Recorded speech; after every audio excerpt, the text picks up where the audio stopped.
Buonasera, altra puntata di preview, è la puntata che segue i disordini di Padova, la follia ultra che ha portato a 11 arresti, 17 DASPO, la condizione di partita a porte chiuse per la gara di ritorno fra Catania e Padova al Massimino. Ma non solo, probabilmente si andrà verso le porte chiuse anche per la partita con il Giuliano che il Catania giocherà in casa in campionato, e i tifosi del Catania non saranno a Torre del Greco domenica per la partita. Già, c'è anche una partita, c'è anche il calcio, una partita importante, quella con la Turris, che il Catania dovrà affrontare con la classifica che chiaramente vede i rossazzurri vicini alla Turris per quanto riguarda la zona play-out. Parleremo di tutto questo con i miei ospiti, a partire, con piacere, accolgo nuovamente qui Pino Rigoli. Ciao Pino. Ciao, buonasera a tutti. Buonasera a te. Alla mia destra, come sempre, Gianluca Russo. Ciao Gianluca. Ciao Marco, buonasera a tutti. E con voi a interagire con il pubblico da casa, come sempre, la bellissima Naomi. Ciao Naomi. Buonasera Marco, buonasera a tutti gli amici e tutte le amiche. Sembrerò ridondante nel ricordarvi che il numero WhatsApp è sempre quello per interagire con noi durante la puntata. Io torno subito da te Naomi per fare un po' il quadro della situazione per quanto riguarda il programma della giornata di Serie C e anche la classifica. Ovviamente la prima parte della trasmissione sarà invece interamente dedicata a ciò che è successo fuori dal campo.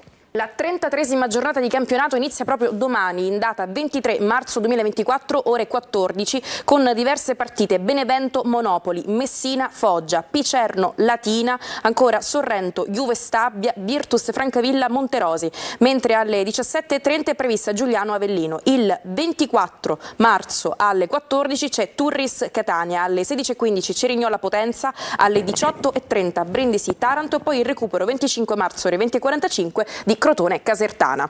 Andando alla classifica, prima della classe ancora Juve Stabia a 67 punti, seguita da Benevento a 61, Avellino 57, Picerno 54, Casertana 51, Taranto 50, ricordando i 4 punti di penalizzazione, Crotone e Giuliano 46, Latina 45, Foggia e Sorrento 42, Messina 41, Cerignola e Potenza 40, Catania 39, Turris 33, Monopoli 30, Virtus Francavilla 27 insieme a Monterosi, Brindisi a 15 punti, sempre meno 4 punti di penalizzazione. Esatto, con la penalizzazione proprio arrivata in questa settimana per il Brindisi. Collegato con noi l'amico e collega di Sky Sport, Peppe Di Stefano. Ciao Peppe, buonasera. Ciao Marco e buonasera anche a tutti i tuoi ospiti, in maniera particolare a Pino Rigoli, un grandissimo abbraccio. Ciao Peppe, un abbraccio. Io resto sempre da te Peppe, perché so che tu hai visto anche la partita del Catania a Padova. Che cosa hai provato in quel momento, insomma, quando hai visto tutto quello che stava succedendo nell'intervallo dell'incontro? Guarda, prima ti vado con le emozioni, perché poi secondo me è questo quello che mi è rimasto. Io parto dal presupposto, eravamo partiti con Gianluca Di Marzio da Milano a ora di pranzo, poco dopo, per vivere una giornata da amici che vanno a vedere una squadra alla quale sono legato io e 2 squadre alle quali è legato Gianluca, perché poi Gianni Di Marzio si è trasferito a Padova negli anni, ma Gianluca è legato chiaramente sia all'una che all'altra squadra. Abbiamo visto autogrill pieni di tifosi ed era tutto bello, da Milano fino su questa autostrada per Venezia fino a Padova era una festa, incontravi i tifosi, erano felici, ma al di là del risultato della partita, proprio di ritrovarci tutti. Quello che è successo a fine primo tempo chiaramente è stato sconcertante, inutile che aggiungo degli aggettivi. Io per una delle prime volte nella mia vita sono andato proprio in difficoltà da catanese, no? Perché poi io sbandiero ovunque la mia appartenenza alla città e so bene che non c'entra Catania, so bene che non c'entra il 99,9% dei tifosi, però purtroppo quello là è successo ed è riconducibile poi alla squadra, nel senso al movimento Catania, ed è stato brutto vedere tutto quello che stiamo vedendo in questo momento dalle immagini, viverlo, e quasi ti guardavano come se fossi non uno di loro, ma come se fossi appartenente a un gruppo che riusciva a creare questi casini qui. E non è stato bello, non è stato dignitoso per la città di Catania, non è stato onorevole, ma no, io non collego al 2 febbraio, io non collego al passato, io riguardo per me solo il presente. Ed è stata una scena che sembrava del calcio degli anni '80. I bengala lanciati in mezzo a dei tifosi dove c'erano sì gli ultras del Padova, ma c'erano tanti bambini, c'erano tanti amichetti dei figli di Gianluca che avevano 7, 8, 6 anni, e se un bengala andava nella testa di un bambino poteva succedere una strage. Mi sono ripreso un po' oggi con il comunicato del Catania, Esatto, perché mi sono sentito fiero oggi di seguire il Catania e di essere catanese con quel comunicato, poi il secondo della polizia, perché è giusto che sia andato in questo modo come è andato da ieri, ed è giusto quello che ha fatto il Catania. Io non me l'aspettavo, ma tanto di cappello, chapeau alla società che ha operato così. Mi dai l'assist, Peppe, perché noi l'abbiamo messo in grafica riassumendolo un po' il comunicato del Catania FC arrivato nel primo pomeriggio di oggi. Possiamo andarlo a vedere nella grafica, leggerlo insieme. Ovviamente, lo ripeto, non è completo, ma insomma abbiamo messo tutto quello che è più importante. Catania Football Club accetta la sanzione comminata dal giudice sportivo in seguito ai disordini registrati allo stadio Euganeo e pertanto non presenterà ricorso. Noi, dice la società, vogliamo ispirare la comunità di Catania e consentirle di essere orgogliosa dei valori del club. Il primo di questi valori è il rispetto che nutriamo per le istituzioni. Oggi, si legge ancora in questa nota, pur nell'assoluta certezza di aver fatto tutto ciò che può essere richiesto a una società sotto l'aspetto comportamentale e organizzativo, rinunciamo a un nostro diritto per condannare concretamente la violenza. Con coraggio, si legge ancora, andiamo incontro alle conseguenze sportive ed economiche della responsabilità oggettiva configurata dal giudice sportivo. Questo abbiamo fatto vedere nella nota. Pino, vengo da te, l'ha detto anche Peppe poco fa, è una nota importante da parte del Catania, che ha fatto capire, dopo averlo fatto a partita quasi in corso, perché una nota era stata già emanata proprio negli ultimi minuti della partita con il Padova, ha fatto capire insomma da che parte sta il Catania. Sì, sicuramente di assoluto valore, dimostra le idee chiare, la concretezza della società, ha capito sicuramente il grande problema che si è venuto a creare. Penso che Peppe ha detto tutto in modo chiaro, naturalmente chi meglio di lui, e quindi la società penso che ha fatto una grande cosa facendo questo comunicato. Io l'ho letto oggi sui social, quindi gli va dato merito ancora una volta quello che sta cercando di fare per questa società che hanno preso lo scorso anno, quindi di cercare di, come dire, nel migliore dei modi di poter rappresentare la città di Catania e quella parte di tifosi, come diceva Peppe, che il 99,9% sicuramente sono distrutti da un punto di vista proprio interiore per quello che è successo in quella partita. Infatti io speravo stasera di venire qua e parlare di calcio dopo tanto tempo che non venivo, quindi francamente parlare di questo mi addolora a vedere le immagini, e come ha detto Peppe che ci potevano essere dei bambini che potevano essere presi da queste bengala. Quindi mi auguro che, poi vorrei capire come sono entrati con i bengala dentro il campo, perché poi c'è perché le strette, voglio dire, non so come mai sono entrate queste persone dentro uno stadio, che poi Padova è uno stadio abbastanza, voglio dire, organizzato da un punto di vista proprio strutturale, quindi voglio dire, mi sembra strano che potessero avere dentro questi attrezzi.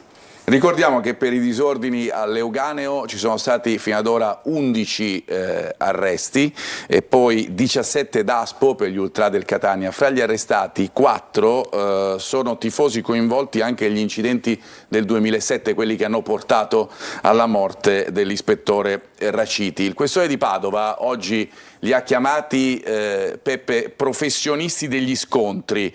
Ha detto servono misure quasi a tempo indeterminato, sei d'accordo? Nei confronti di queste persone sicuramente sì. Io guarda, eravamo lì, c'era Grella, c'era Lodi, c'era Massimiliano Mirabelli, ex MIT. La domanda che ci facevamo e che mi faccio ancora oggi a distanza di 3 giorni, 4 giorni, è perché? Cioè, non hai perso una partita e c'hai la rabbia, non ci sono stati degli scontri preventivi, non c'era il clima, c'era un clima di festa, credetemi, io ero lì, c'era un clima di festa. Ma perché? Cioè, io c'è mio nipotino che ha 11 anni e che tifa Catania perché gli abbiamo spiegato che si tifa Catania, ma era la sua prima partita che avrebbe visto, la sua prima partita di valore. C'è gente di 80 anni che non ha mai visto una finale del Catania e la voleva vedere. Sarà anche una Coppa Italia di Serie C e conterà anche poco, ma io credo che questi arrestati, coloro i quali erano entrati in campo, ce l'avranno avuto un parente che aveva voglia di andare a vedersi la partita fra 2 settimane in maniera pacifica, cioè proprio per tifare Catania. È questo quello che non mi spiego. Poi possiamo parlare, come diceva il mister, che questa è l'immagine chiave. Un ragazzo salta, c'era poverino un solo steward, ricordiamo, ci sono ragazzi che guadagnano 25-30 euro a partita, viene chiaramente probabilmente spintonato e minacciato, guarda, lui si prova a opporsi, prova a spingere la porta, ma a quel punto poi c'è una valanga, poi non è una valanga, sono quanti erano? 150, 200, 180, una sessantina 100. quelli che poi sono andati in campo definitivamente. Credimi, non riusciamo ancora oggi, ci sentiamo con gli amici piuttosto che con i dirigenti a capire il perché. Cioè, è questa la vera domanda, perché secondo me è una cosa un po' più profonda. Cioè, tu puoi oggi chiudere il campo, ma fra 3 anni ti può ricapitare. Credetemi, non c'era l'avvisaglia di una cosa del genere. Ed è chiaro che il calcio italiano guarda il Catania e dice: ma il Catania, che ha una società forte, ha dei dirigenti forti, al di là di quando andrà in Serie A, ma è possibile che una cosa del genere possa succedere fra 3 anni se ti trovi a San Siro, se ti trovi al Castellani di Empoli? Cioè, non essendoci avvisaglie, non essendoci una vera ragione, questa cosa poteva succedere da tutte le parti, e non che sarebbe stata più grave o meno grave, visto che è successo all'Euganeo, ma era una finale, era una vetrina della nostra città. Quel giorno non c'era un evento sportivo live in Italia se non questo. E questa è la rabbia. E adesso ci sarà anche un altro evento, che è la finale di ritorno, che rimarrà alla storia come una finale senza tifosi. Che è la finale senza tifosi. Tu pensa che mi aveva confidato Matteo Marani che sarebbe venuto a premiare Gianfranco Zola, cioè Gianfranco Zola che ha giocato nel Chelsea, ha giocato nel Napoli, ha giocato nel Cagliari, il vicepresidente della Lega di Serie C, un personaggio, uno tra i calciatori più forti della storia del calcio italiano, era pronto a far festa con i 22.000 del Massimino, avesse vinto il Padova, avesse vinto il Catania, e invece ti ritrovi lì e quella è la cosa che fa male. Questa è veramente la cosa che fa male. Io vado da Naomi per sapere se ci sono messaggi di chi ci sta seguendo da casa, anche e soprattutto su questo argomento. Naomi. Ci sono parecchi messaggi, ti dico sin adesso che non li possiamo vedere in grafica per un problema del sistema, ma io vorrei partire subito con un messaggio che è proprio per Peppe Di Stefano. Scrivono: Peppe Di Stefano, sei il mio mito, catanese fino all'osso, rosso-azzurro fino all'ultima goccia di sangue, comunicunotti tu, nudo. Parte Naomi, detta Noemi, grazie. Comunque, messaggio da parte di Carlo. Peppe, per te, ci tenevo a leggertelo. Ancora, salve, vi risulta che a Padova c'erano una 50ina di tifosi del Palermo che unitamente a quelli del Padova istigavano odio nei confronti dei tifosi del Catania. Adesso potevano essere anche tifosi della Sanconitana, ma cosa cambia? Concordi con me, Marco? Sì. Non è quello il punto. Ancora, sarebbe il caso che la società, il comune ed i tifosi, quelli buoni, facessero una class action contro questi delinquenti. Io ho mandato un messaggio a Patanè per capire cosa fosse la class action. Sarebbe un'azione collettiva e un'azione legale condotta da uno o più soggetti che, membri di una determinata categoria, chiedono una soluzione di una questione comune di fatto di diritto. Patanè in quanto avvocato che esatto. ti ha potuto delucidare sull'argomento. Ancora, speriamo che i pseudo tifosi facciano mea culpa, capiscono che i tempi delle aggressioni sono finite e che gli diano 29 anni di daspo. Perché questo numero dispari? Ma facciamo 30, che ha fatto 30, faccia pure 31. E per il momento, Marco, ci fermiamo qui. Anche perché, appunto, dicevamo della partita di ritorno contro il Padova, poi Peppe oggi è diventato anche, e Pino anche, chiedo anche a voi, è diventato quasi certo, anche se ancora non è così, che ci saranno le porte chiuse o delle limitazioni anche per la partita con il Giuliano in campionato. Insomma, una stagione che finisce in questo modo così particolare. Non è ancora finita, c'è tanto ancora da giocare, però. Ma poi è normale che anche con gli inasprimenti delle pene. Anche perché qua è stato messo in discussione l'operato del prefetto.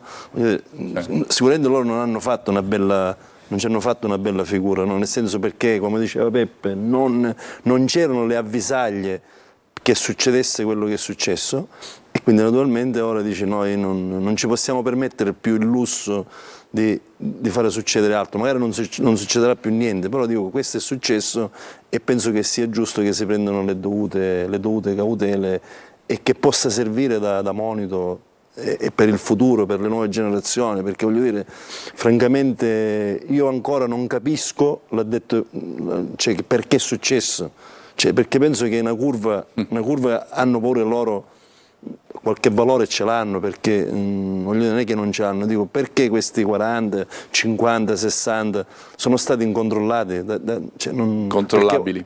Cioè non capisco perché erano 2000 persone, dico questi 60 hanno fatto di testa loro. La partita del Catania col Giuliano, c'è stato l'Osservatorio Nazionale delle Manifestazioni sulle manifestazioni sportive che appunto ha rinviato le valutazioni del Comitato di Analisi per la Sicurezza delle Manifestazioni Sportive per l'individuazione di adeguate misure di rigore. Non sono venduti ovviamente i biglietti fino a questo momento. Peppe, dicevi, è solo l'inizio di un'escalation che porta ad un inasprimento delle pene?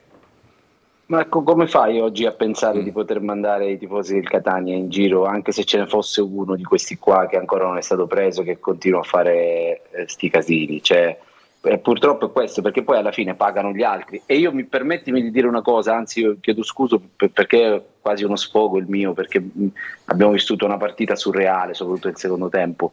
Per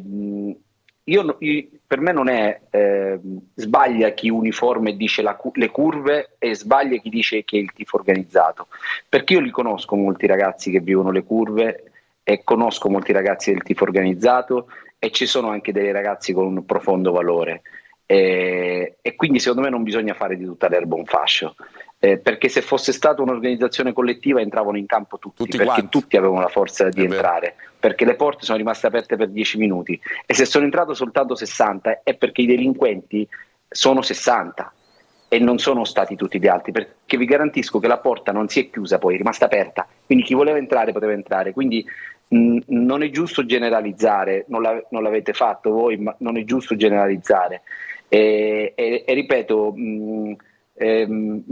l'altro giorno eravamo in macchina al ritorno con Gianluca e lo conoscevate anche voi, Giuseppe Ladelfa, un grande dirigente dello sport catanese che purtroppo ci ha lasciato con troppo anticipo, uno dei dirigenti più vincenti della storia dello sport italiano con l'Orizzonte.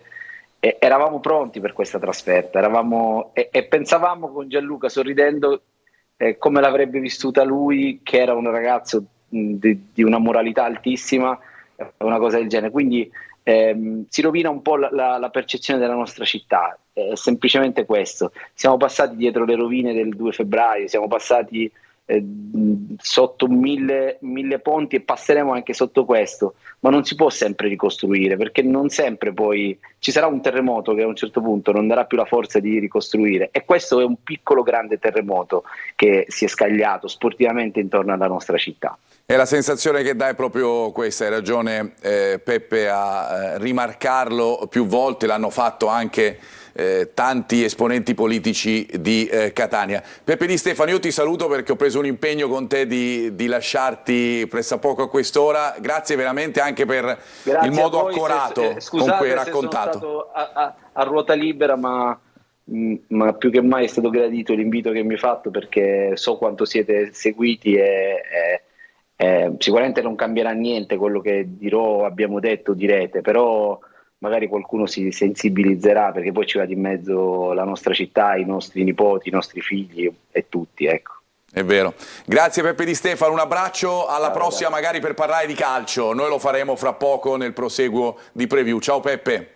Ciao Peppe. Ciao ragazzi, ciao mister. Ciao. Noi adesso ci fermiamo, andiamo in pubblicità, torniamo fra pochissimo e incominciamo a parlare anche di calcio. A fra poco.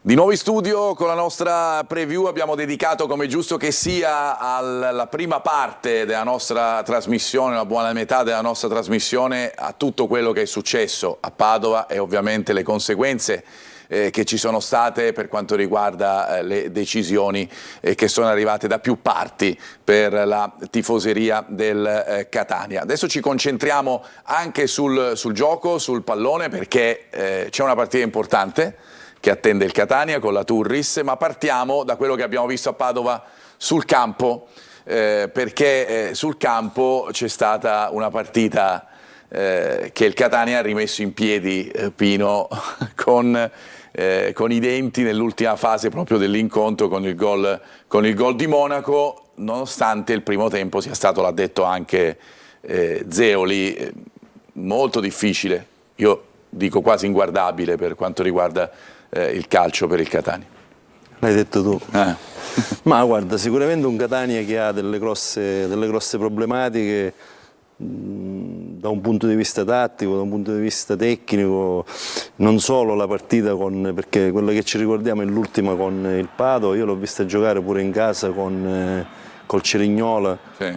La partita l'ha vinta, ma grossissime difficoltà nel secondo tempo, voglio dire, quindi è una squadra che secondo me ha delle... Curiosamente grosse difficoltà nel secondo tempo col Cerignola, nel primo tempo contro il Padova, insomma i limiti sono quelli. Ma le problematiche sono sempre, secondo il mio punto di vista, ripeto, io per quello che ho visto, io da tanto che non vedevo il Catania, da più di 2 o 3 anni che non vedevo il Catania, prima partita che vedo è con la partita di Coppa Italia in casa che abbiamo fatto, sì? Con il Rimini. L'ultima con Rimini, poi okay. ho visto e poi quella con Cerignola, perché t'ho visto. Poi ho visto in TV quella con la partita di questa qua adesso col Padova, quella e quindi, di cui stiamo vedendo le problematiche sono sempre le stesse, una squadra molto lunga, una squadra che non riesce ad accorciare sia in avanti che indietro, quindi una squadra che a detta, secondo il mio punto di vista, io non ho i dati statistici per poter adesso vedere, ne guarderemo qualcuno da un punto di vista fisico, quindi non so, ma secondo me il Catania corre tanto, ma corre male e poi magari alla fine si denota l'aspetto fisico che diciamo il Catania ha problemi da un punto di vista fisico, ma secondo me l'aspetto fisico è secondario, ma secondo me l'aspetto che mi salta all'occhio così vedendo la partita, io non ho certamente il Vangelo, io non ho la verità, perché io non conosco quella realtà e quindi non lo so quali sono le problematiche, perché li sai chi meglio di Zeoli o chi sta dentro, o quando c'era prima di Lucarelli, che le colpe sicuramente non sono di Lucarelli, ha pagato Lucarelli, però... Ma tutti pagano le colpe di tutto quello che succede. Dicevi, il limite è, secondo te? Il limite secondo me proprio da un punto di vista tattico, perché se il Catania sistematicamente vuole iniziare da dietro, prende la palla, la esce su uno dei centrali e poi la mette lunga, quelle là che stanno nella via di mezzo devono accorciare, non ci arrivano in tempo, gli rimettono la palla e quindi tutto diventa tutto più difficile. Complicato. Quindi secondo me da quel punto di vista... Gianluca, è corretta l'analisi, no? Questa è la mia. Dice, io volevo farti sì, il tranello, la domanda a tranello. No, ovviamente sì, ma dico, ne abbiamo parlato da inizio stagione, che diciamo sempre le stesse cose, con Catania tatticamente in difficoltà, è chiaro che poi ti trascini dietro l'aspetto mentale, ti trascini dietro l'aspetto atletico, perché Catania, come dice il mister, magari corre tanto ma corre male, anche il discorso della costruzione da dietro l'abbiamo discusso più volte, quindi non c'è bisogno di essere ripetitivi, e poi altra grande verità, chi ci rimette il posto sono allenatori e staff tecnici, ma il problema è chiaro che non è una questione tecnica dovuta allo staff che in questo momento, nei momenti passati ha avuto il Catania, ma è proprio una questione di struttura, di come è strutturata la squadra, che è una squadra improponibile nella misura in cui l'avversario accelera, l'abbiamo visto col Cerignola, l'abbiamo visto col Padova, sono andati in balia dell'avversario, poi col Padova hai avuto la possibilità di riprendere la partita solo perché nel secondo tempo il Padova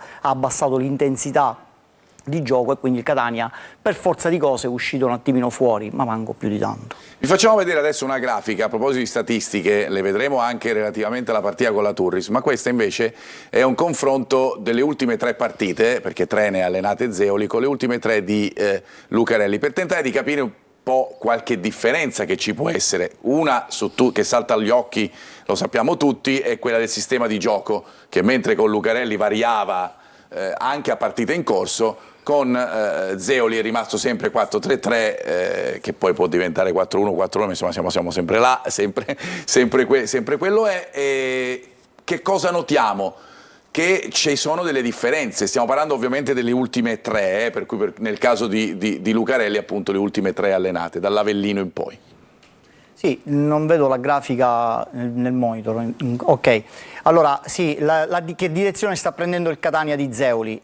Sicuramente le statistiche sono migliori rispetto a quelle di mister Lucarelli, però è ancora effettivamente troppo presto. Altro dato che bisogna dire, una premessa che bisogna fare, è che bisogna vedere che tipi di avversari vai ad affrontare. Certo. Noi ci siamo basati così in maniera molto larga sulle ultime 3 di Lucarelli e le ultime 3 di Zeoli. Cosa notiamo? Notiamo l'XG, che è il gol atteso del Catania, che praticamente è raddoppiato rispetto alle ultime 3 di mister Lucarelli. I gol concessi, le aspettative di gol concessi alle squadre avversarie, anche là siamo in netto miglioramento, anche se di poco. Di poco?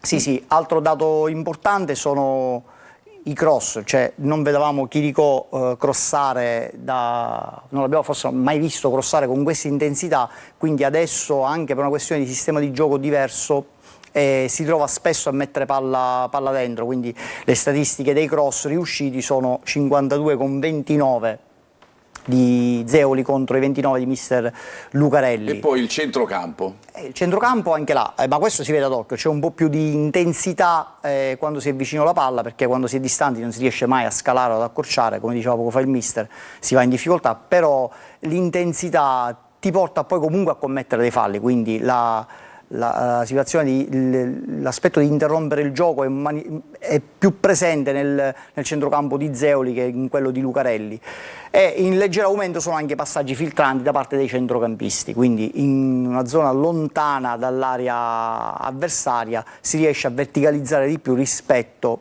a quello che faceva il Catania di Lucarelli, questo ovviamente nelle ultime 3 partite. Ecco Pino, il fatto del centrocampo è un dato significativo, è importante che ci sia ovviamente più mobilità nel centrocampo e anche la possibilità di dare più assist agli attaccanti. Dipende se hai le caratteristiche. Ecco. Se non hai le caratteristiche... Ci sono secondo te nel Catania queste caratteristiche? Io conosco benissimo Chirico. Perché Chirico lo feci giocare io nei grandi all'inizio, quando io l'ho presi dalle giovani dal Lecce, e quindi so benissimo che caratteristiche ha, giocatore di grande valore tecnico, ha numeri impressionanti, ma io non capisco perché Chirico faccia il terzino, quando Chirico è devastante negli ultimi 20-30 metri, è un giocatore secondo me devastante. Perché tu dici quando lui torna verso... Non che torna, lui torna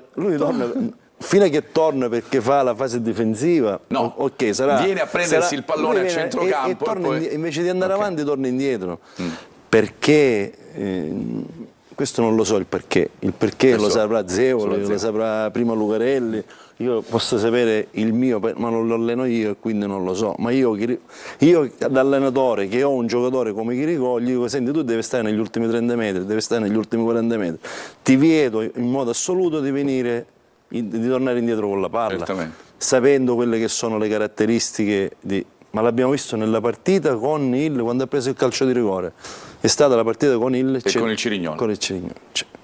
A testimoniare di quello che ti dico, ripeto, perché è un giocatore che io conosco benissimo le sue caratteristiche, è un giocatore che secondo me non meritava la C, meritava la B, di squadre di alto livello, poi lui fece una scelta perché lo voleva il Crotone.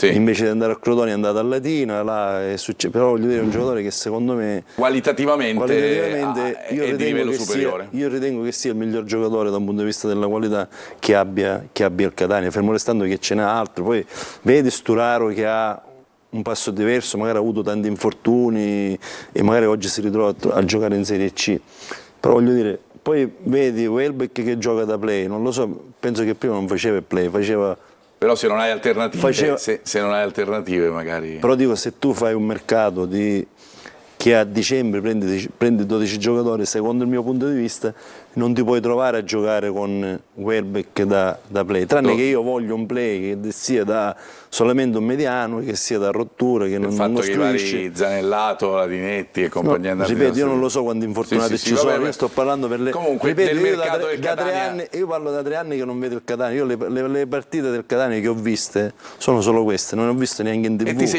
ti sei fatto già un'idea. Andiamo a vedere invece l'idea che ci siamo fatti con Gianluca di alcune situazioni tattiche della partita con il Padova, partendo dai gol subiti dal Catania, perché ci sono evidentemente degli errori. Sì, purtroppo errori continui, presenti in quasi tutte le gare del Catania. Comunque questa è una situazione di appunto la fase di non possesso, non vedo però le immagini, eccole qua. Eccola qua. Ok, sì, ovviamente zero pressione, i terzini sempre in ritardo, ecco qua. Io, la cosa che mi stupisce è su una situazione del genere, io credo che il difensore debba stare un po' più attaccato all'attaccante e non lasciargli tutto quello spazio, perché appunto su una palla dietro non riesce ad avere il contromovimento forte per andarlo a prendere.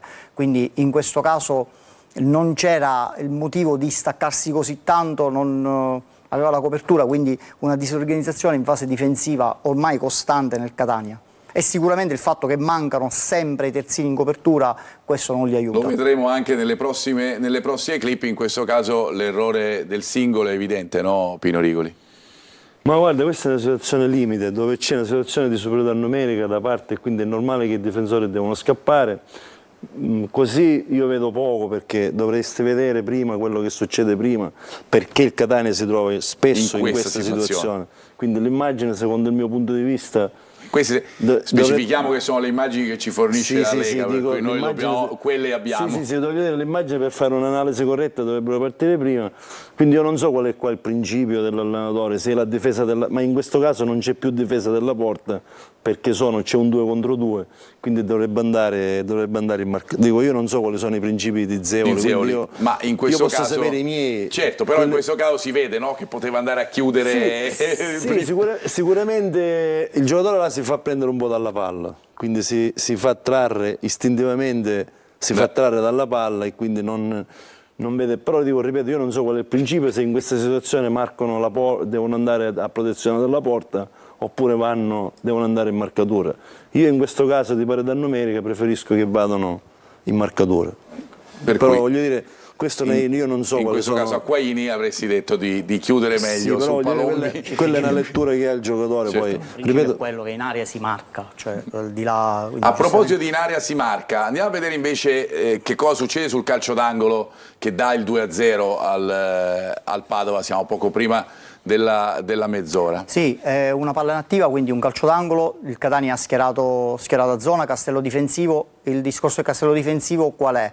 Che attacchi la palla in avanti, cono visivo, la palla arriva, vai ad attaccarla muovendoti in avanti. E quando non hai i tempi giusti, non salti, sei fuori tempo, non ti guardi attorno, poi subisci questi gol, perché arrivano da dietro gli attaccanti, quindi hanno un'inerzia diversa e non riesci a prenderli.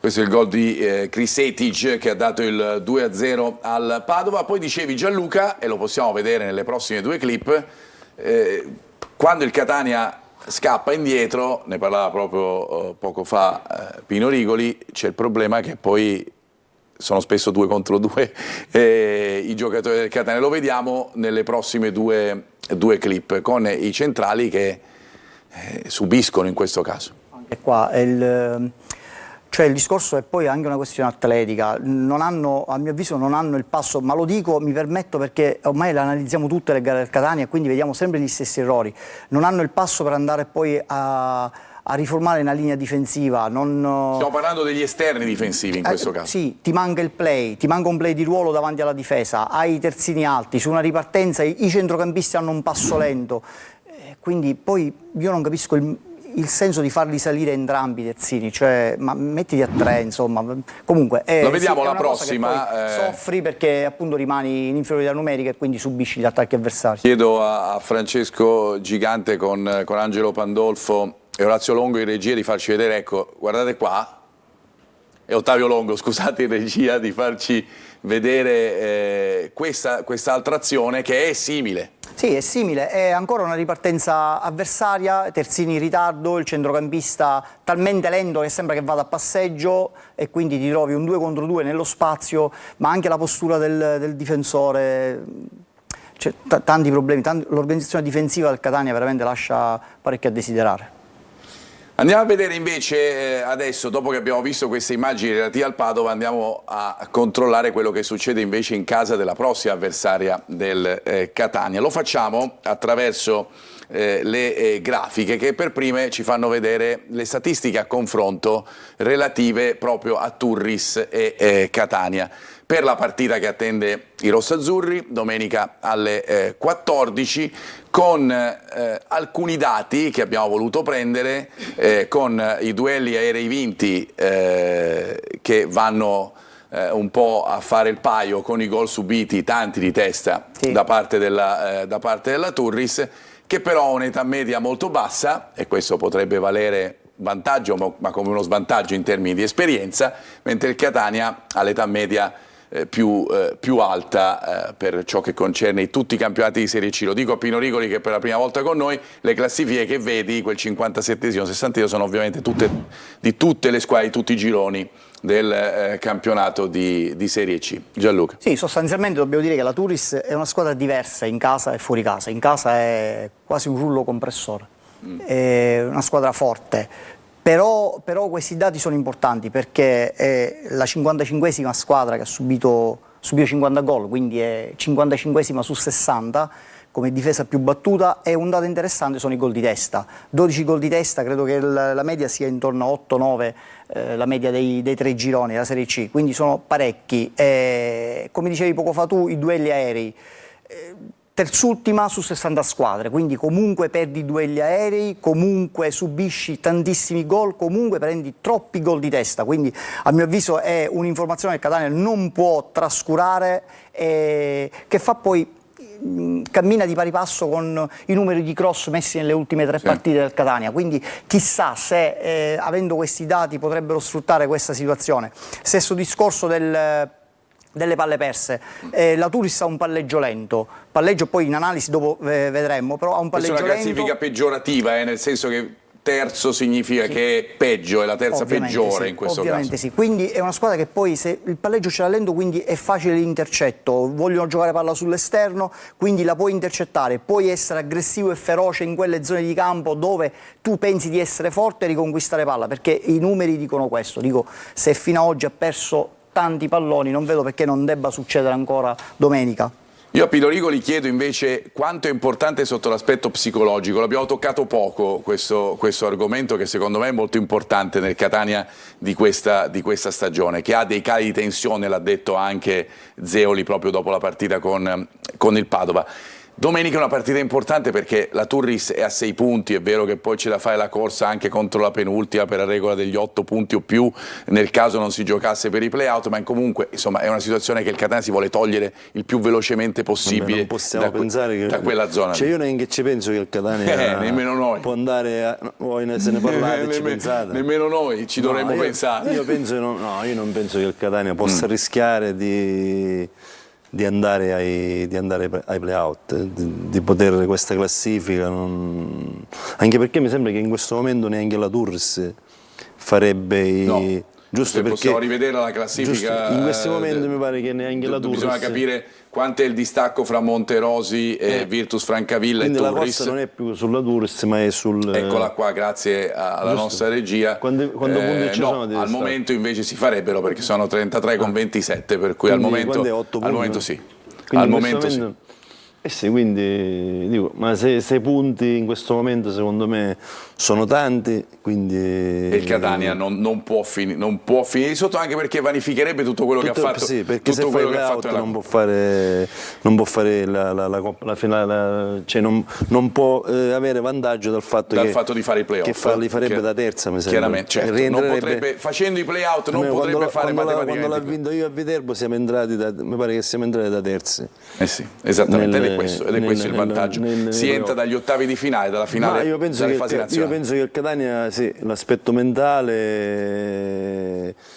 come in tutte le cose penso che sia fondamentale. Dico, solo che noi, vedi, su questa cosa, no? Noi dell'aspetto mentale quando ne parliamo, quando le cose vanno male. Quando invece vanno bene tutto non se ne parla, dico, ma ci lavoriamo sotto l'aspetto mentale, perché non dimentichiamo che il calciatore è una persona, a tutti gli effetti, come lo sono io, come lo sei tu. Quindi il calciatore ok, ma poi c'è la persona, che ogni persona ha le sue esigenze, ha le sue debolezze, ha le sue problematiche, e quindi dice no, perché il calciatore è professionista, guadagna i soldi, lui deve fare, no. E i tifosi su questo si sono anche fatti sentire. Può guadagnare i soldi, può guadagnare, ma ci sono pure, ma stiamo parlando che sono delle persone che hanno le mogli, che hanno i bambini, che hanno le loro problematiche, che è un aspetto di cui secondo me non va sottovalutato, almeno io da parte mia non l'ho mai sottovalutato. Né nella vittoria né nella vittoria, né quando nella io ho avuto la possibilità di allenare. È stata sempre una gestione che, quindi se l'aspetto mentale è fondamentale, ma noi ci lavoriamo sotto l'aspetto mentale, abbiamo fatto qualcosa, non so se, capisco, afferro l'argomento che tu stiamo parlando che dire. Sono persone, dico, non sono robot. Andiamo a vedere invece per quanto riguarda la Turris, le ultime partite giocate dalla squadra di Torre del Greco. Questi sono gli ultimi risultati raccolti, l'ultimo è quello di Monopoli con lo 0-0, poi la vittoria nel derby con la Casertana, la sconfitta in casa del Giuliano, il pareggio col Taranto e la sconfitta con la Juve Stabia. Queste le ultime 5-8 vittorie, 9 pareggi, 15 sconfitte su 32 partite giocate. L'allenatore della squadra corallina, che è Leonardo Menichini, storico vice di Mazzone, chi non lo ricorda, per essere stato appunto fedele compagno. Ormai da un po' di anni che fa il primo. E poi fa il primo,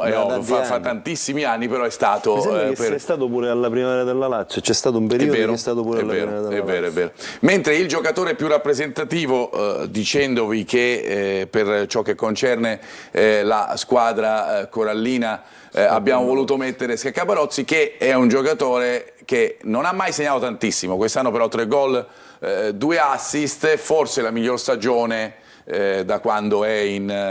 fa la mezzala? Esattamente, sì, poi nel 3-4-3 o 3-4-1-2, poi vedremo insomma come si schiererà la Turris, ha sempre avuto un ruolo importante anche con Caneo prima di Menichini. Io voglio andare da Naomi per sapere se ci sono delle notizie che arrivano da chi ci segue da casa, e poi torniamo qui.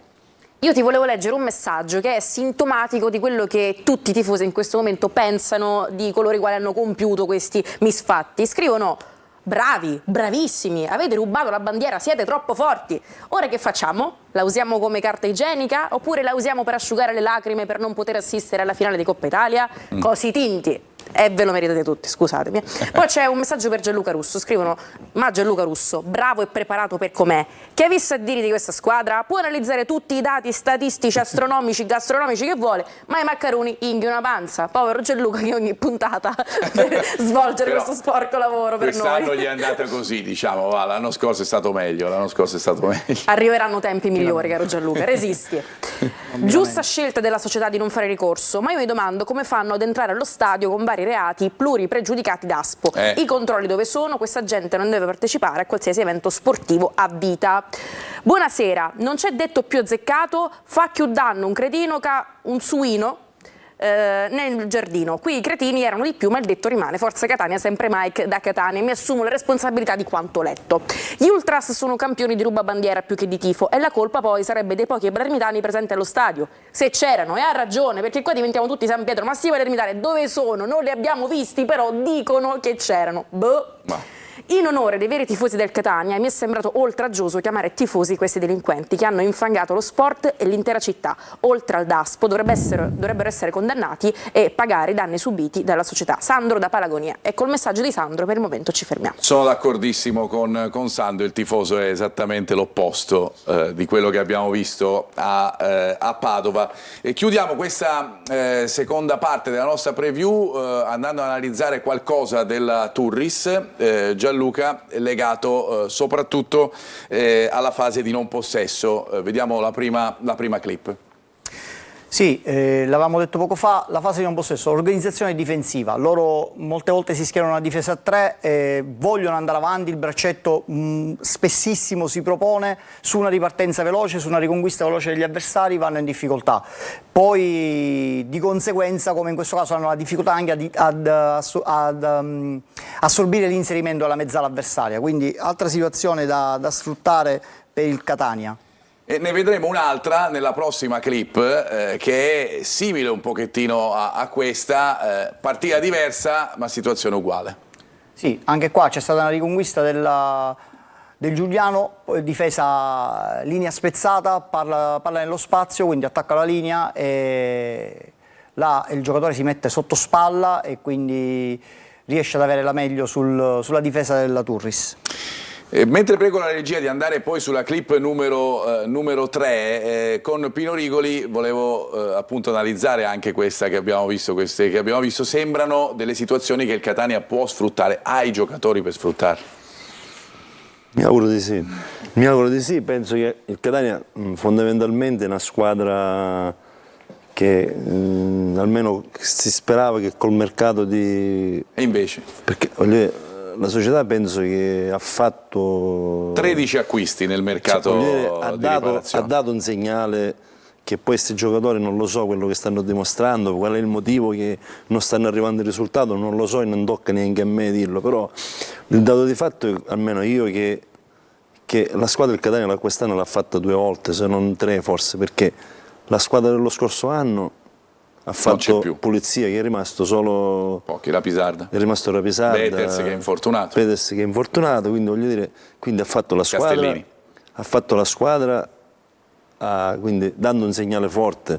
Cioè noi come società ci siamo, poi ci sono gli addetti ai lavori che devono fare il proprio lavoro, no? Da un punto di vista. Poi a dicembre, con l'arrivo, quando è arrivato Lucarelli, magari si sono presi giocatori che potevano essere adatti a quello funzionali a quello che voleva Lucarelli. Voglio dire, non si riesce a capire qual è stato il motivo che magari non sono arrivati questi risultati, però il dato di fatto è che la società, voglio dire, è stata sempre, da un punto di vista, è stata presente, voglio dire, da un punto di vista del soldo, voglio dire, diciamo, le hanno messe, dal punto di vista economico, poi magari metterle assieme forse magari è più complicato, giusto? Che magari metterle tutte insieme diventa difficoltoso e io questo lo capisco, però voglio dire, alla società sicuramente non è che si può rimproverare sotto quell'aspetto, poi altri aspetti non lo so, però voglio dire, sotto quell'aspetto la società ha fatto... Gli investimenti sono stati fatti di sicuro. E quindi ritengo che io sai cosa è la cosa che noto e che ho notato pure nel Catania, che c'è poca pazienza, che deve arrivare tutto e subito, se no sto pallone ci scoppia nei piedi, quindi non voglio che magari questo sia un clima che si è creato all'interno della società. Diciamo che i risultati di quest'anno non hanno ma una partita non è che tu una partita la puoi vincere dopo 10 minuti, la partita si vincono anche... Però diciamo che i risultati di quest'anno non hanno aiutato a far mantenere la pazienza. Ma la sensazione è stata che non ci sia questa pazienza, quindi perché la partita va lavorata, per 90 minuti, va gestito, ma quello poi ovviamente tu parli anche della società, chiaramente questo va analizzato poi alla fine dell'anno.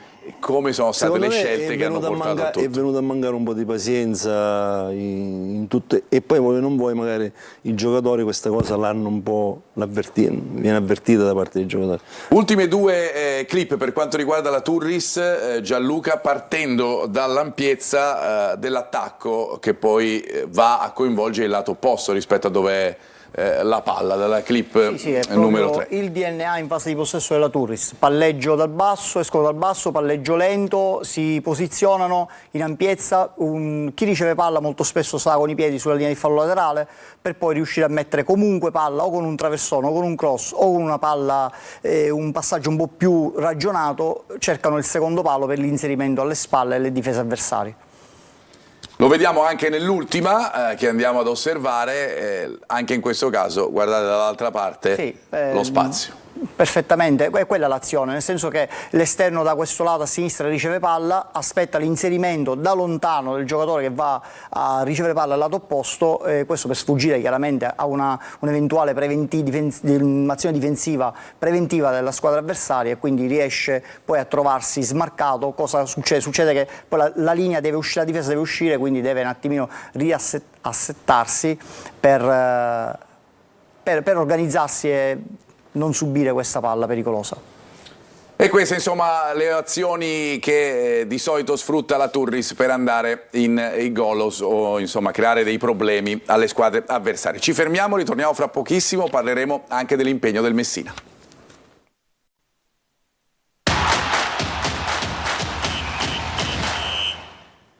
Terza parte della nostra preview, andiamo ad occuparci del Messina, lo facciamo con Francesco Triolo, come al solito collegato con noi. Ciao Francesco, buonasera.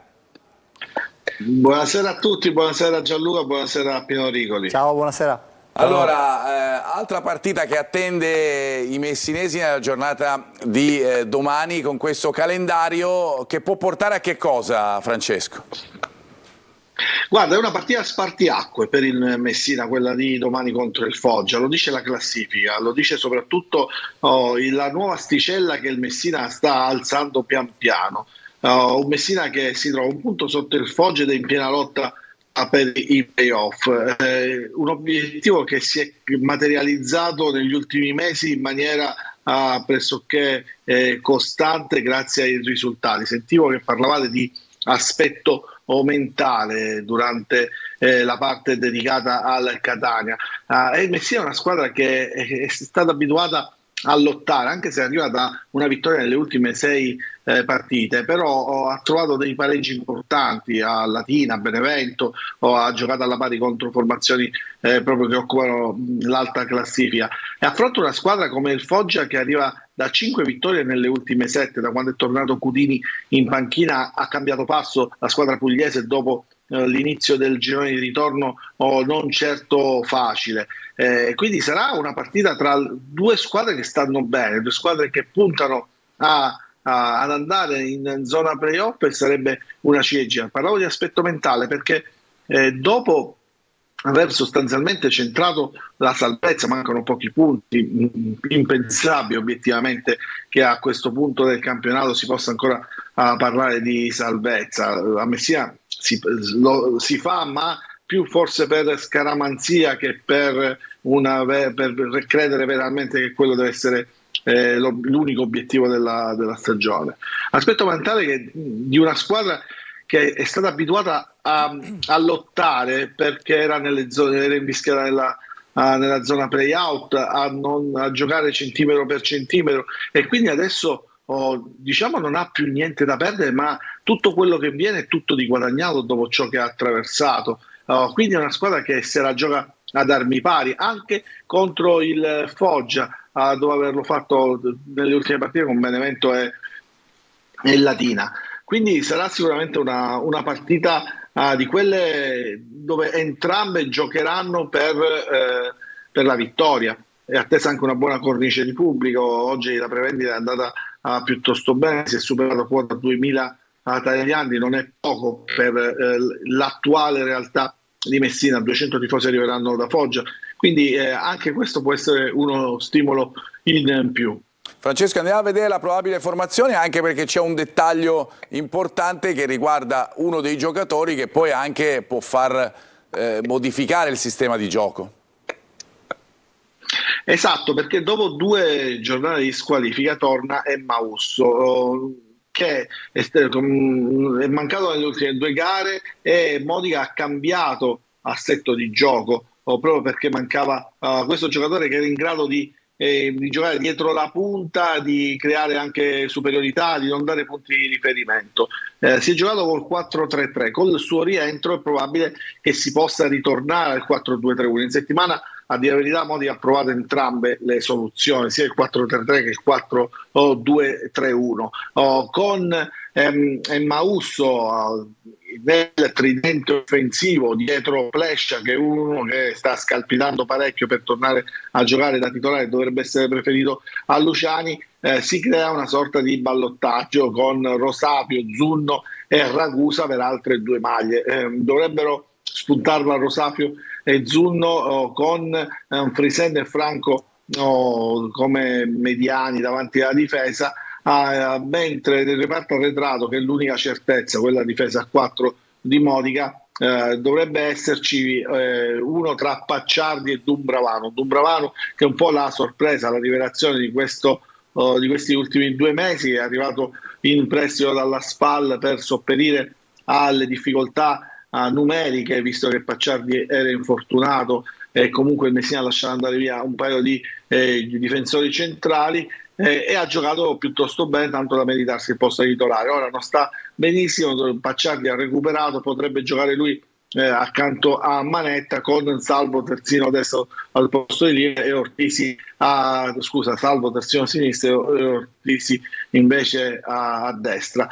Vediamo un po' come cosa deciderà Modica, che ancora non è stato diffusa. Dovrebbe essere tutti i giocatori a disposizione, ma ancora la lista dei convocati non è stata diffusa, quindi potrebbero esserci novità, ma particolare. Non penso sinceramente, sono tutti a disposizione. Ciao Francesco, grazie per le tue indicazioni. Grazie a voi, buona serata, Ciao Francesco, Ciao, buonasera. Buona serata, andiamo a vedere adesso la top 11, che questa volta, ogni volta abbiamo ormai un po' di difficoltà a capire come inserire i giocatori in questa top 11. Questa volta abbiamo messo i giocatori delle squadre che il Catania dovrà affrontare nelle ultime 6 giornate di campionato, di stagione regolare. Ne vedete tanti al Benevento, che sarà nell'ultima partita del Catania, qualcuno della Virtus Francavilla e 2 della Turris, Scaccabarozzi e Dauria, che sono forse i giocatori migliori in questo momento della Turris. Poi andremo a vedere anche la probabile formazione, schierata con un 4-3-3, ricordiamolo, diciamo anche a vantaggio di Pino Rigoli, che questa top 11 non è una valutazione che facciamo noi, ma è derivata da dati incrociati e statistiche che poi, messe in un modulo, vanno a creare questa formazione. C'è un giocatore che ti piace particolarmente di questi? Ma sicuramente Ciceretti. È artistico? Artistico, beh, ci sono dei Dauria, sono dei giocatori sicuramente di livello. Torniamo un attimo a parlare del Catania, prima di andare sulle probabili formazioni. Ultime 2 note tattiche che siamo andati a prendere invece nelle partite precedenti, quelle prima della partita contro il Padova, soprattutto per ciò che concerne ancora la fase di non possesso. Dei limiti che abbiamo visto, Gianluca, in tutta la stagione, l'abbiamo detto, che certe volte riemergono partita per partita. Sì, ci riferiamo al cross degli avversari, quindi sempre troppo distanti dalla palla. Abbiamo detto più volte che quando un giocatore arriva là, oscilla la gamba, ha già deciso di mettere palla, bisogna essere più aggressivi, più vicini, comunque se non riesce a riconquistarla, per cercare di sporcare la traiettoria della palla. Questo non avviene. Altra situazione, i giocatori del Catania tutti come al solito a guardare la palla e occuparsi poco degli inserimenti o degli uomini in area di rigore. E questa è appunto un'altra situazione, la possiamo vedere anche con la posizione sbagliata della difesa nella clip successiva con cui chiudiamo questa parte. Guardate qui. Sì, vabbè, sembra un 2 contro 2, poi c'è a mio avviso la postura sbagliata del difensore.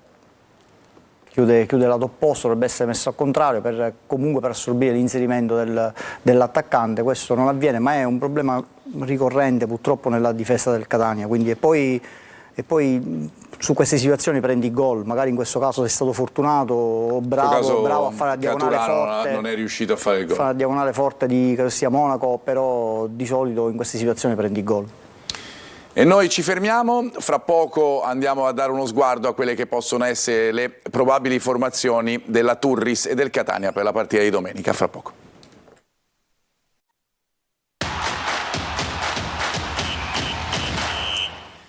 Di nuovo in studio per l'ultima parte di preview, fra poco le probabili formazioni di Turris e Catania. Io intanto ritorno da Naomi. E ti leggo un messaggio di Lorena, che è una mamma, scrive: da mamma, sono Lorena di Catania e vi dico che per qualche scalmanato c'è mio figlio Cagancia ininterrottamente da giorni, chiedo scusa ai vicini, non è colpa mia, e noi chiediamo scusa ai vicini a tuo nome, cara Lorena. Questa storia noi ce la porteremo per tanti anni, trasferte che saranno con tifosi catanesi e quella volta che andranno saranno umiliati e scaminati dal latino, nel senso verranno controllati da cima a fondo, dalla testa ai piedi, dalle forze dell'ordine. Ancora, buonasera, possiamo usare una tattica calcistica? I difensori li mettiamo in attacco, gli attaccanti li mettiamo in difesa, sarà un'idea, che ne pensate? Giovanni, super tifoso. Giovanni, in una stagione normale ti direi di no, ma in questo caso forse. È come il 5-5-5 di Canava. Esatto, quel tipo di calcio lì. Salve, giorno 27, mia figlia, che vive a Londra, e mio genero inglese, hanno prenotato l'aereo per venire a Catania a vedere la finale di Coppa Italia insieme a tutti noi, e per colpa di questi deficienti adesso non possiamo più trascorrere questa giornata di festa. Who made you do that? Ti direi in inglese, kudu fici fari, è proprio questo. Il pallone dovrebbe essere unione, relax, divertimento, ma come ogni cosa viene logorata da atti osceni e violenti. Peccato, vive il calcio, vive lo sport pulito e amichevole, oltre i colori di preferenza. Bravo Giuseppe. Sono un tifoso del Catania, noi ci fanno buttare il tappo delle bottiglie e poi agli altri fanno entrare fumogeni e bombe carta. Questa è la verità e questo è un dato di fatto. Speriamo che i controlli siano questa volta attenti. Più attenti. Andiamo alle probabili formazioni, grazie Naomi. Prima quella della Turris, che abbiamo schierato con un 3-4-3. Vi dico che non ci sarà Pugliese, che è squalificato. C'è un ballottaggio fra Nocerino, Maniero e Giannone. Nocerino lo vedete a sinistra dell'attacco di Menichini. Chiaramente nel caso che giochi Maniero si giocherebbe con un 3-4-1-2, perché Dauri andrebbe alle spalle di Iallo e Maniero. Questa è la probabile della Turris. Per quanto riguarda invece il Catania, che vedremo fra pochissimo, anzi già stiamo vedendo in grafica, dovrebbero ritornare Monaco e Contek in difesa.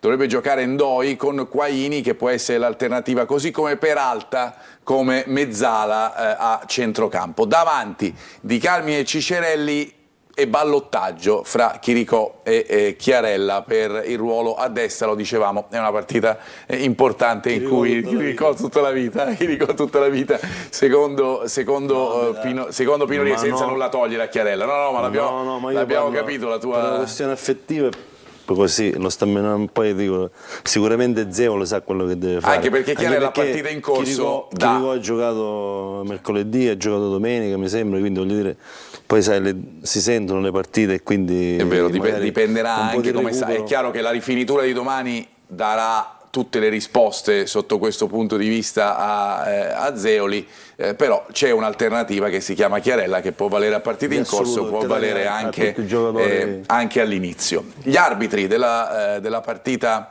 di Torre del Greco, anzi l'arbitro, che è Andrea Zanotti di Rimini, e gli assistenti Franco Iacovacci di Latina e Gianluca Zanellati di Seregno, per completare tutto quello che abbiamo da dire su Turris e Catania, sulla partita di domenica. Che partita ti aspetti, Pino Rigoli? Ma sicuramente mi aspetto un Catania che esce con i 3 punti almeno questa è la mia tua idea, il mio augurio, la mia speranza. Però naturalmente sarà una partita importante per tutte e due le squadre. Sicuramente il Catania ha una cifra tecnica decisamente più importante, ma e poi è sempre il campo che decide, che è il giudice reale di quello che succede, quindi una partita sicuramente dove la Turris cercherà di vendere, anche perché viene dalle ultime 2 partite, mi sembra che ha fatto... Abbiamo detto che in casa è una squadra diversa rispetto a fuori casa, quindi sicuramente ci vorrà il miglior Catania e fa ben sperare il secondo tempo di Padova, gli ultimi 20 minuti, non so... In cui si è visto un Catania magari migliore. Da ripartire da lì, però voglio dire, vedendo le ultime partite, come dicevo, sicuramente qualche difficoltà c'è, e quindi mi auguro che lavorando queste difficoltà vengono superate. Pino Rigoli, io ti ringrazio. Grazie a te per ti aspetto per per altre occasioni quando vorrai qui da noi. Grazie a te, buona serata. Grazie a voi, ciao. Grazie Gianluca Russo, buona serata anche a te. Noi ci ritroviamo non venerdì prossimo ma l'al successivo, perché il Catania gioca col Giuliano giovedì, per cui venerdì andrà in onda vacanza. Corner, venerdì vacanza per te. Grazie Gianluca, grazie a voi, buona serata. Grazie a Naomi, noi ci ritroviamo ovviamente domenica, tu sei sempre qui, resti lì, no? E chi si muove? Certo, ormai domenica è così vicino, ci vediamo domenica. Tra gli infrasettimanali e tutto il resto ormai sei lì, diciamo, cambiamo il vestito solamente. Vi ricordo gli appuntamenti. Ciao Naomi ancora, vi ricordo gli appuntamenti con Telecolor, la partita con la Turris, i collegamenti dallo stadio di Torre del Greco, le interviste domenica a partire dalle 13:30 su Telecolor, poi torneremo con Corner ovviamente lunedì e poi la partita con il Giuliano, come detto invece preview ritorna dopo Pasqua. Ciao!